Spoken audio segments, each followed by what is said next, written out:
রব্বুল আলামিনের দোহাই যে রব্বুল আলামিন কত বেসুদার থাকার পরও সারা বিশ্বে আজকে করোনা ভাইরাসে আক্রান্ত হাজার হাজার লক্ষ লক্ষ মানুষ আক্রান্ত হওয়ার পরও যারা ইচ্ছা থাকা সত্ত্বেও মসজিদে আসতে পারতেছে না, যারা সবসময় সালাত আদায় করে তাদেরকেও মসজিদে আসতে পারতেছে না, ইচ্ছা থাকা সত্ত্বেও আল্লাহ রাব্বুল আলামিন তাদের কবুল করেন নাই। আল্লাহ রাব্বুল আলামিন বিভিন্ন পরীক্ষা দিয়ে আমাদেরকে পরীক্ষা করে থাকেন। আমরা আসতে পেরেছি, আল্লাহ রাব্বুল আলামিন যাদেরকে কবুল করেছেন আল্লাহ রাব্বুল আলামিন আল্লাহ রাব্বুল আলামিনের কাছে সবাই শুকরিয়া আদায় করি আলহামদুলিল্লাহ। পুরো তৌফিক হোক হযরত মুহাম্মদ মুস্তাফা আহমদ মুস্তাফা সাল্লাল্লাহু আলাইহি ওয়াসাল্লাম প্রতি আল্লাহুম্মা সাল্লি আলাইহি আল্লাহুম্মা বারিক আলাইহি। সমস্ত উপস্থিতি আজকে যে বিষয়টা নির্ধারণ করেছি সেটা হচ্ছে মেরাজ। মেরাজ শব্দটি হচ্ছে ঊর্ধ্বলোক ভ্রমণ করা, মানে আকাশে ভ্রমণ করা। রাসূল সাল্লাল্লাহু আলাইহি ওয়াসাল্লামকে আল্লাহ তাআলা স্বয়ং আল্লাহ তাআলা তাকে দাওয়াত দিয়ে আকাশে সপ্তম আকাশ পর্যন্ত ভ্রমণ করিয়েছেন, দেখিয়েছেন, সেটি হচ্ছে মেরাজ। সর্বপ্রথম রাসূলুল্লাহ সাল্লাল্লাহু আলাইহি ওয়াসাল্লাম বাইতুল মুকাররম বাইতুল্লাহ যেটা আছে বাইতুল হারাম সেখানে ঘুমন্ত ছিলেন হাতিমের কাছে। ইবনে আব্বাস রাদিয়াল্লাহু তাআলা আনহু থেকে বর্ণিত, তিনি বলেন রাসূলুল্লাহ সাল্লাল্লাহু আলাইহি ওয়াসাল্লাম বলেছেন যে তিনি হাতিমের কাছে ঘুমন্ত এবং জাগ্রত অবস্থায় ছিলেন, মানে ঘুমন্ত না একবারে জাগ্রত না, ঘুম আসতেছে এই অবস্থায় তিনি হাতিমের কাছে শুয়েছিলেন। এই অবস্থায় আল্লাহ রাব্বুল আলামিন ফেরেশতা পাঠালেন তাকে ঊর্ধ্বলোক ভ্রমণ করার জন্য, পরিভ্রমণ করার জন্য। আল্লাহ রাব্বুল আলামিন তাকে কথা দিয়েছেন। আল্লাহ রাব্বুল আলামিন সূরাতুল ইসরা, সূরাতুল বানি ইসরাঈল আয়াতের প্রথম আয়াতে আল্লাহ তাআলা ঘোষণা দিচ্ছেন, বিসমিল্লাহির রাহমানির রাহিম, সুবহানাল্লাযী আসরা বি'আবদিহি লাইলান মিনাল মাসজিদিল হারাম ইলাল মাসজিদিল আকসা আল্লাযী বারাকনা হাওলাহু লিনুরিয়াহু মিন আয়াতিনা ইন্নাহু হুয়াস সামিউল বাসীর। বরকতময় আল্লাহ যিনি তার বান্দাকে ভ্রমণ করিয়েছিলেন বাইতুল হারাম থেকে বাইতুল আকসা পর্যন্ত। সুবহানাল্লাযী, বরকতময় সেই আল্লাহ, বারাকনা হাওলাহু লিনুরিয়াহু মিন আয়াতিনা, যে আল্লাহ রাব্বুল আলামিন মুহাম্মদ সাল্লাল্লাহু আলাইহি ওয়াসাল্লামকে বাইতুল আকসা থেকে সুবহানাল্লাযী আসরা বি'আবদিহি মিনাল মাসজিদিল হারাম থেকে আকসা পর্যন্ত পরিভ্রমণ করিয়েছিলেন এবং ঊর্ধ্বলোক ভ্রমণ করিয়েছিলেন তার নিদর্শনগুলি দেখার জন্য। আল্লাহ তাআলা হচ্ছেন সর্বশ্রোতা, সর্বদেখনেওয়ালা। এই আয়াতের মধ্যে ব্যাখ্যা হয়েছে যে আল্লাহ রাব্বুল আলামিন কিভাবে মুহাম্মদ সাল্লাল্লাহু আলাইহি ওয়াসাল্লামকে আকাশে পরিভ্রমণ করেছিলেন, কিভাবে আল্লাহ রাব্বুল আলামিন তার নিদর্শনগুলো দেখিয়েছিলেন, কিভাবে আল্লাহ রাব্বুল আলামিন তাকে পরিভ্রমণ করিয়েছিলেন, সেই ব্যাখ্যা এই আয়াতের মধ্যে আল্লাহ তাআলা সুন্দরভাবে সুস্পষ্টভাবে বর্ণনা করে দিয়েছেন। তো প্রথমেই রাসূলুল্লাহ সাল্লাল্লাহু আলাইহি ওয়াসাল্লামকে আকাশে নেওয়ার জন্য যে জিবরাইল ফেরেশতা আগমন করেছিলেন, তারা এসে রাসূল সাল্লাল্লাহু আলাইহি ওয়াসাল্লামকে ডাক দিলেন। ডাক দেওয়ার পর রাসূল সাল্লাল্লাহু আলাইহি ওয়াসাল্লাম বলেন, আমি তখন ঘুমন্ত অবস্থায়, জাগ্রত অবস্থায়, মাঝামাঝি অবস্থায় ছিলাম। এই অবস্থায় ফেরেশতা আমার কাছে আসলেন, এসে সালাম দিলেন। আমি তখন সালাম উত্তর দিলাম। তারপর আমাকে এসে মুখ থেকে নাভি পর্যন্ত আমাকে ছাড়লো, মানে এতটুকু পর্যন্ত ছাড়লো, এবং আমার ভিতরে যে ময়লাগুলো ছিল এইগুলা ধৌত করে দিল। যে পাত্র নিয়ে এসেছিল সেটা হচ্ছে ঈমান এবং আদলে পরিপূর্ণ। সেই পাত্রের উপর আমার অন্তরটা, আমার হাতটা রাখলো। রাখার পর আমার ভিতরে যে ময়লাগুলো ছিল সেগুলা পরিপূর্ণ করে দিল। তারপর ফেরেশতা আমাকে বললেন যে এখন আল্লাহ রাব্বুল আলামিন আপনাকে আদেশ করেছেন যে আমার সাথে মেরাজে যাওয়ার জন্য, আমার সাথে আপনি চলুন। রাসূল সাল্লাল্লাহু আলাইহি ওয়াসাল্লাম বলেন, যেই বাহন দিয়ে আমাকে নিয়ে যাওয়া হয়েছিল সেই বাহনটা হচ্ছে অনেক সাদা এবং খচ্চর চেয়েও বড়, গাধার চেয়েও ছোট। যে খচ্চরের চেয়েও বড়, গাধার চেয়েও ছোট, এই মাঝামাঝি অবস্থায়, এবং তার দৃষ্টি যতদূর যায় একসাথে ততদূর পর্যন্ত যাইতে পারে। যতদূর দৃষ্টি যায় ততদূর সাথে নিমিষে চলে যায়। রাসূলুল্লাহ সাল্লাল্লাহু আলাইহি ওয়াসাল্লামকে যখন নিয়ে ফেরেশতা যাচ্ছিলেন, সে অবস্থায় রাসূল সাল্লাল্লাহু আলাইহি ওয়াসাল্লাম দেখলেন যে দুনিয়াবাসী মক্কা মদিনার মাঝখানে এক কাফেলা উট হারিয়ে গিয়েছিল। সেই উটটির সন্ধান দিয়েছেন রাসূলুল্লাহ সাল্লাল্লাহু আলাইহি ওয়াসাল্লাম। সে অবস্থায় যখন রাসূল সাল্লাল্লাহু আলাইহি ওয়াসাল্লামকে প্রথমে হারাম থেকে আকসা পর্যন্ত নিয়ে যাওয়া হয়েছিল। দেখেন, বাইতুল হারাম হচ্ছে মক্কা, যেখানে বাইতুল্লাহ বলা হয়, সেখান থেকে আপনার আকসা পর্যন্ত, যেটা বর্তমান ইসরায়েল দখলকৃত রয়েছে, কত দূর পর্যন্ত নিমেষে পলকে চলে গিয়েছিলেন। যখন এই ঘটনাটা বর্ণনা করেন রাসূলুল্লাহ সাল্লাল্লাহু আলাইহি ওয়াসাল্লাম করে দিন যে আমি আল্লাহ রাব্বুল আলামিন আমাকে মেরাজে নিয়ে গেছিলেন, অনেকে অবিশ্বাস করলো। সর্বপ্রথম আবু বকর রাদিয়াল্লাহু তাআলা আনহু রাসূল সাল্লাল্লাহু আলাইহি ওয়াসাল্লাম বলা মাত্র এটা বিশ্বাস করলেন। সুবহানাল্লাহ। এই জন্য আবু বকরকে বলা হয় সিদ্দিক। আবু বকর রাদিয়াল্লাহু তাআলা আনহুকে কি বলা হয়? সিদ্দিক, সত্যবাদী উপাধি আল্লাহ তাআলা দিয়েছেন। যে মেরাজের সর্বপ্রথম যে ঘটনা বিশ্বাস করেন সেটা আবু বকর রাদিয়াল্লাহু তাআলা আনহু। রাসূলুল্লাহ সাল্লাল্লাহু আলাইহি ওয়াসাল্লামকে নিয়ে যাওয়ার পর সেখানে সমস্ত নবীদের সরদার হয়ে রাসূলুল্লাহ সাল্লাল্লাহু আলাইহি ওয়াসাল্লাম ইমামতি করেন, সালাত আদায় করেন। এটা হচ্ছে রাসূলুল্লাহ সাল্লাল্লাহু আলাইহি ওয়াসাল্লামের শ্রেষ্ঠত্ব, সর্বশেষ নবী, নবীদের সরদার মুহাম্মদ সাল্লাল্লাহু আলাইহি ওয়াসাল্লামকে প্রমাণ স্বরূপ তাকে ইমামতি দেওয়া হয়। সবার সরদার হচ্ছে আমাদের নবী সাল্লাল্লাহু আলাইহি ওয়াসাল্লাম। সেখান থেকে যে বাহকের নাম অনেকে বলে বুরাক, এই বুরাক দিয়ে রাসূলুল্লাহ সাল্লাল্লাহু আলাইহি ওয়াসাল্লামকে পুরো ভ্রমণ করানো হয়। যখন প্রথম আসমানে নিয়ে যাওয়া হয়, প্রথম আসমানে যাওয়ার পর ফেরেশতা সালাম দিলেন, আসসালামু আলাইকুম। যে আকাশে পাহারাদার রয়েছে, ফেরেশতা রয়েছে, তাকে সালাম দিলেন। সালাম দেওয়ার পর বলা হলো, কে তুমি? বলো, আমি জিবরাইল আলাইহিস সালাম। তোমার সাথে কি আছে?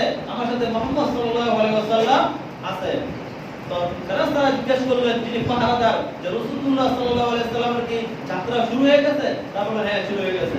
তারপরে প্রথম আসমানের দরজা খুলে দেওয়া হয়। সেখানে হযরত আদম আলাইহিস সালাম সাক্ষাৎ হয়। আদম আলাইহিস সালামকে রাসূলুল্লাহ সাল্লাল্লাহু আলাইহি ওয়াসাল্লাম সালাম দিলেন, অভ্যর্থনা দিলেন।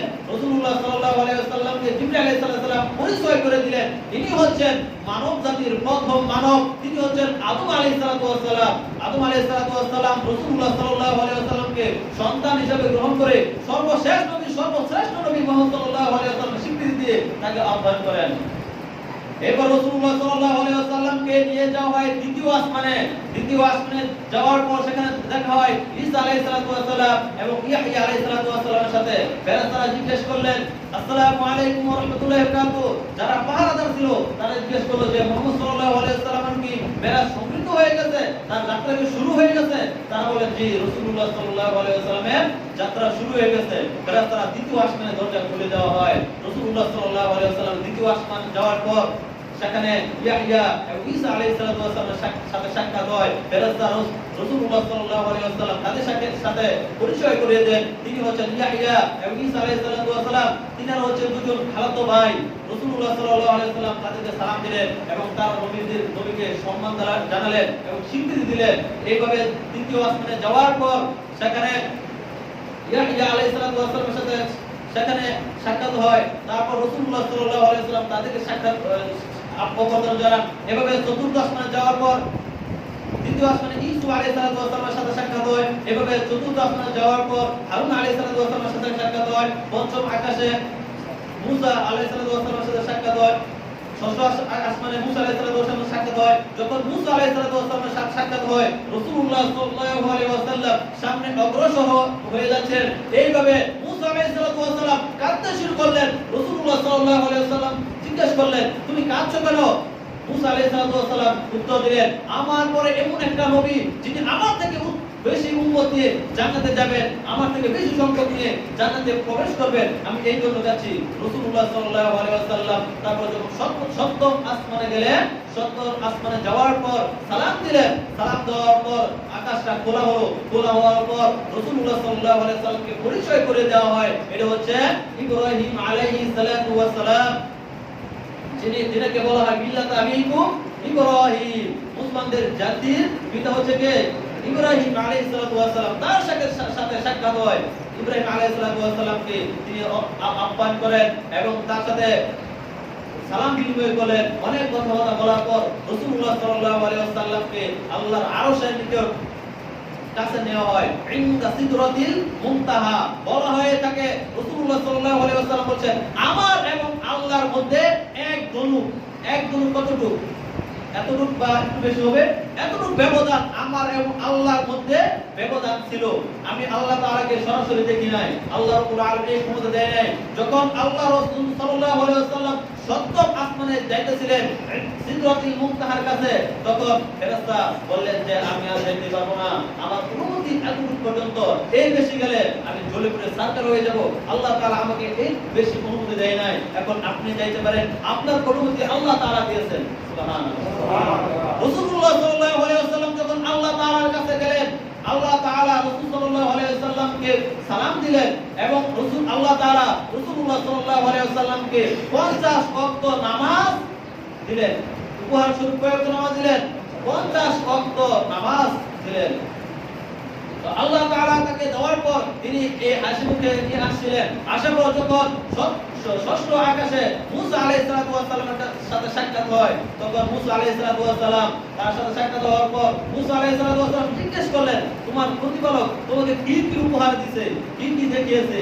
মুসা আলাইহিস সালাম এই কথা বলার পর রাসূল সাল্লাল্লাহু আলাইহি ওয়াসাল্লাম বলেন আমার প্রতিপালক অনেক কথা হয়েছে, অনেক কিছু দেখিয়েছে, তার মধ্যে হচ্ছে আমাকে একটা সর্বশ্রেষ্ঠ নিয়ামত দেওয়া হয়েছে, সেটা হচ্ছে সালাত। এই সালাত আল্লাহ তাআলা আমাকে 50 ওয়াক্ত উপহার দিয়েছে।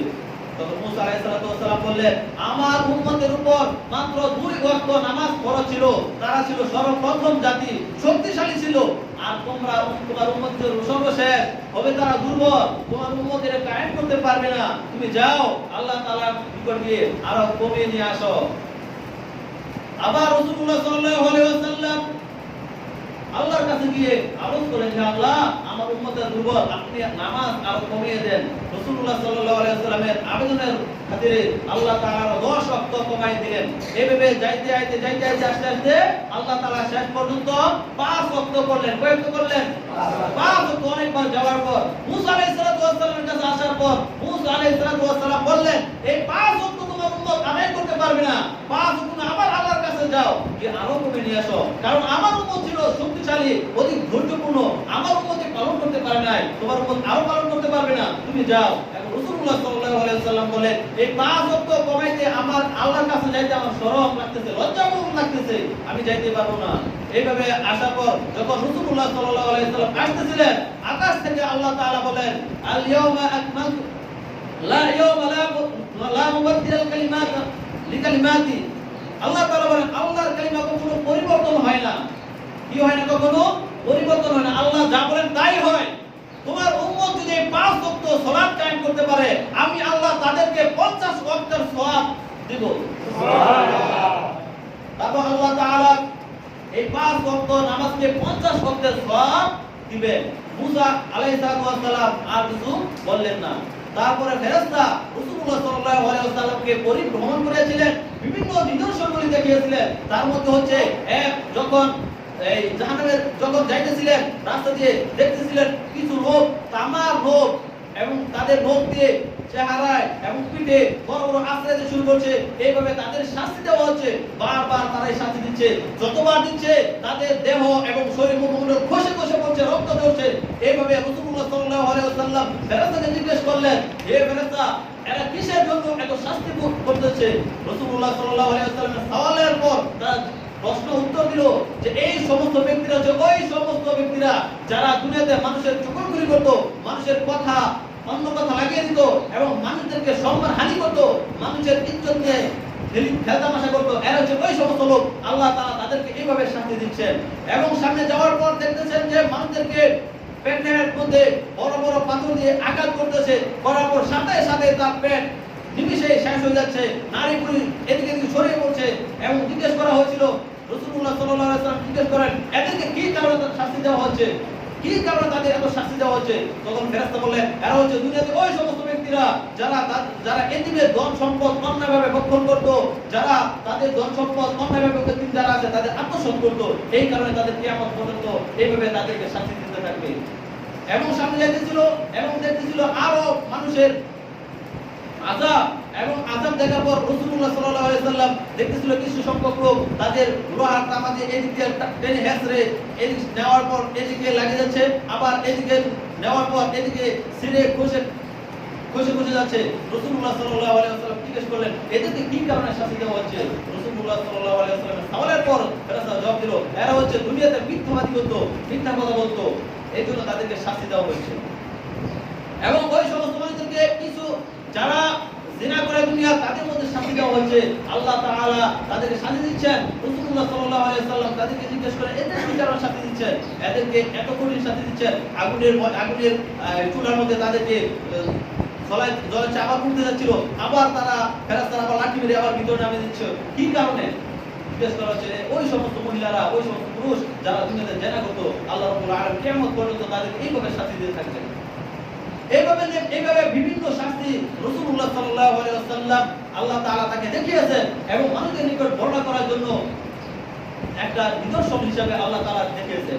বিভিন্ন নিদর্শন দেখার কারণে রাসূলুল্লাহ সাল্লাল্লাহু আলাইহি ওয়াসাল্লাম এবং উম্মতকে মুহাম্মদ সাল্লাল্লাহু আলাইহি ওয়াসাল্লাম সতর্ক করেছেন যে তোমরা যদি এই সমস্ত অন্যায় ফাহিশা কাজ করো তাহলে তোমাদের দুনিয়াতে এবং আখিরাতে কঠিন ভয়াবহ শাস্তির সম্মুখীন হতে হবে।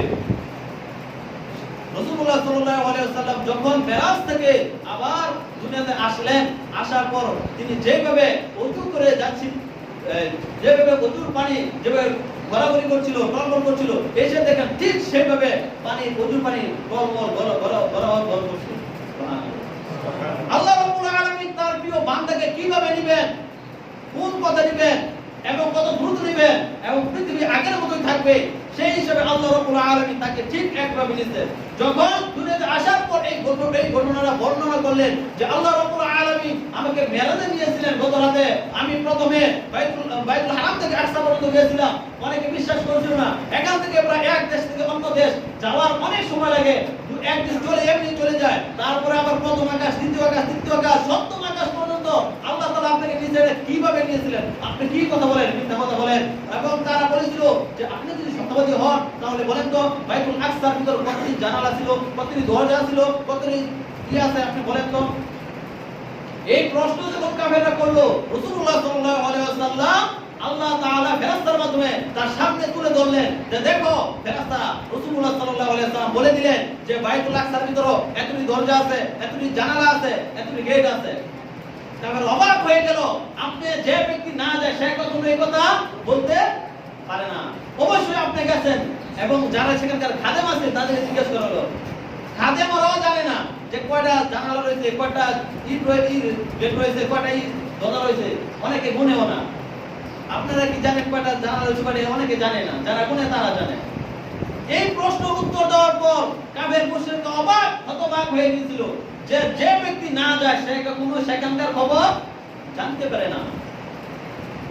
তারাও শেষে বাধ্য হয়েছিল এবং যে উট এক কাফেলা উট নিয়ে যাওয়া ছিল, সেই উট হারিয়ে গিয়েছিল। সেই উটের সন্ধান রাসূলুল্লাহ সাল্লাল্লাহু আলাইহি ওয়াসাল্লাম দিলেন যে উম্মুর গোত্রের এক কাফেলা যাইতেছিল, তাদের মধ্যে একটি উট হারিয়ে গেল। তারা অনেক খোঁজাখুঁজির পর আল্লাহ তাআলা তাদের সন্ধান দিলেন, তারা উটটি পাইছে। কয়েকদিন পর সেই গোত্র যখন মক্কায় আগমন করলো, তাদেরকে জিজ্ঞেস করা হয়েছিল যে তোমাদের যে সফরে গিয়েছিলা, তোমাদের মধ্যে কি কোনো উট হারিয়ে গিয়েছিল? তারা বলল যে হ্যাঁ, আমাদের একটা উট হারিয়ে গিয়েছিল, আমরা অনেক খোঁজাখুঁজি পর সেই উটটা খুঁজে পেলাম, আল্লাহ তাআলা আমাদেরকে পাইয়ে দিয়েছেন। কি প্রমাণ করে? এসব প্রমাণ করে যে রাসূলুল্লাহ সাল্লাল্লাহু আলাইহি ওয়াসাল্লাম সত্যই মেরাজে গেছিলেন। কাফের মুশরিকরা শেষে বাধ্য হলো যে সমস্ত আলামত, যে সমস্ত যুক্তি, যে সমস্ত দিল, রাসূলুল্লাহ সাল্লাল্লাহু আলাইহি ওয়াসাল্লাম সশরীরে আল্লাহ তাআলা তাকে মেরাজ সম্মিলিত করেছিলেন। এটা হচ্ছে আপনার 25শে রজব, নবুয়তের 10ম বছর বয়সে। নবুয়তের কত বছর বয়সে? 10ম বছর বয়সে আল্লাহ তাআলা এই মেরাজ সম্মিলিত করেন। এই মেরাজে আল্লাহ তাআলা অনেক কিছু উপহার দিয়েছেন রাসূলুল্লাহ সাল্লাল্লাহু আলাইহি ওয়াসাল্লামকে। তার মধ্যে হচ্ছে সর্বশ্রেষ্ঠ নিয়ামত হচ্ছে এই সালাত। যে ব্যক্তি সালাতকে হেফাজত করলো, সালাতকে সংরক্ষিত করলো, আল্লাহ তাআলা তার মর্যাদা আরো বাড়িয়ে দিবেন। শুধু তাই নয়, এ হচ্ছে যে কিছু লোক আপনার মেরাজে দেখলেন রাসূলুল্লাহ সাল্লাল্লাহু আলাইহি ওয়াসাল্লাম কিছু লোকদের প্রহার করছিল, মারছিল, প্রচুর মারছিল। রাসূলুল্লাহ সাল্লাল্লাহু আলাইহি ওয়াসাল্লাম তাদের জিজ্ঞেস করলেন, তাদের মারছিল কেন? এমনকি তাদেরকে যে ফেরাউন সাথীবর্গ আছে, নমরুদের সাথীবর্গ আছে, তারাও তাদেরকে মেরে যাচ্ছে। তারাও কি করছে? তাদেরকে মেরে যাচ্ছে। জিজ্ঞেস করা হলো যে এদেরকে এই ফেরাউন অবাধ্য, তারাও কেন তাদেরকে এই মাধ্যমে যাচ্ছে? তখন ফেরেশতা জিজ্ঞেস করলেন, এরা হচ্ছে ওই সমস্ত ব্যক্তি যারা দুনিয়াতে সুদখোর, যারা সুদ খাইতো, সুদ ভক্ষণ করতো, যেটা আল্লাহ তাআলা নিষেধ করেছিলেন। এই কারণে ফেরাউনের সাথীবর্গ যারা আছে তারাও তাদের কি করছে? মেরে যাইতেছে। এরা দেখেন ফেরাউন যে নিকৃষ্ট, যারা সুদ খায়, সুদ ভক্ষণ করে, তাদের তো নিকৃষ্ট, এই দ্বারা বোঝা যায়। তাহলে আমাদেরকে কি করতে হবে? এই সব থেকে মুক্ত থাকতে হবে। এবং মেরাজে যে অসংখ্য ঘটনা আছে, সেই অসংখ্য ঘটনা আমাদের শিক্ষা দেয় আমাদের কিভাবে পথ চলতে হবে, কিভাবে আমাদের এই দুনিয়ার আমাদের জীবন পরিচালনা করতে হবে। আল্লাহ রাব্বুল আলামিন যে ফিতনা মুসিবত আছে, এই ফিতনা মুসিবত থেকে আমাদেরকে মুক্ত রাখুন। আমরা যদি ইসলাম পথে চলতে পারি সেই তৌফিক দান করুন। আল্লাহুম্মা আমিন। বারাকাল্লাহু লানা ওয়া লাকুম ফিল কুরআনিল আযীম ওয়া নাফা'না ওয়া ইয়্যাকুম বিল আয়াতি ওয়া যিকরিল হাকীম।